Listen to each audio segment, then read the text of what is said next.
Bonjour Thierry. Bonjour Daniel. Thierry, comment on peut briser le bug de stress? Alors, comment on peut briser le bug du stress?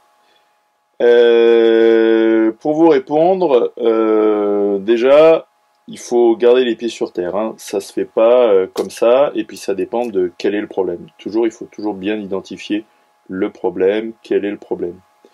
Ensuite, il faut savoir qu'éventuellement, il va falloir utiliser les techniques thérapeutiques si le problème de la peur, du stress est trop important.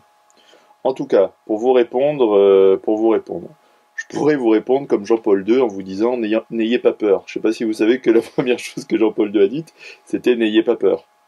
Après, je peux vous dire aussi que je pourrais vous répondre à la Mandela en vous disant mais c'était pas Mandela hein, qui avait dit ça.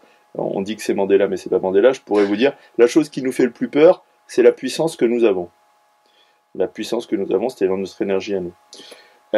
En tout cas, par rapport à cette peur, ce qu'il faut savoir par rapport aux mammifères, c'est qu'un mammifère, c'est un animal qui a un système nerveux. Et la chose la plus importante pour un système nerveux, c'est d'agir.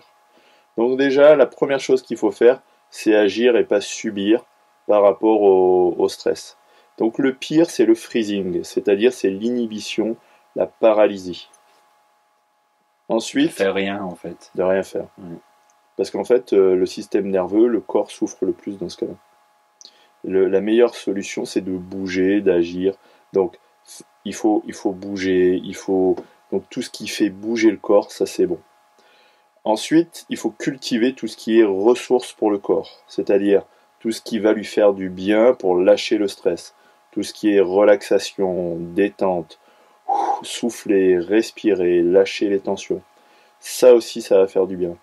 Ensuite, il faut faire attention à tout ce qui va avoir un double effet qui se coule par rapport au stress. C'est-à-dire, si vous buvez de l'alcool, vous allez vous apercevoir que le jour où vous buvez, vous êtes bien, mais le lendemain, ça va être pire en fait. Donc en fait, attention aux excitants, attention au café, attention à toutes ces substances qui vont vous faire aller bien 5 minutes, mais après ça va être pire. Donc attention aussi à l'hygiène de vie, l'alimentation, etc. Et puis après, il faut voir quel est le vrai problème. C'est-à-dire, est-ce que c'est du stress conjoncturel ou est-ce que c'est du stress structurel lié à des blessures de l'enfance? Est-ce que c'est un problème de boulot ou est-ce que c'est un problème qui est lié à des dommages du cerveau? Le cerveau a été stressé, il a subi des blessures plus graves. Dans tous les cas, je pense que le premier conseil que j'ai à vous dire, c'est il ne faut pas attendre et se dire si je fais rien, ça va aller mieux. Oublier, croire que ça va passer. C'est la pire chose que tu peux faire. En fait, rien ne se perd, rien ne se crée, tout se transforme. C'est pas parce que vous avez mis le problème sous le tapis qu'il n'y est plus. Hein.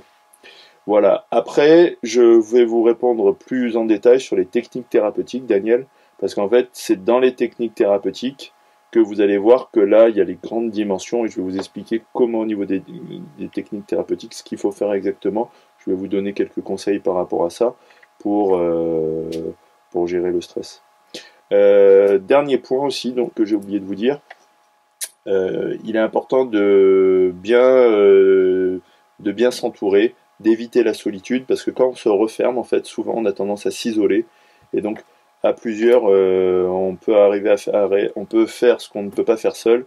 L'union fait la force. Donc faites-vous des amis, un bon tissu social, une bonne intégration aussi, ça donne du soutien, ça donne du backup comme on dit. Voilà Daniel. Merci Thierry.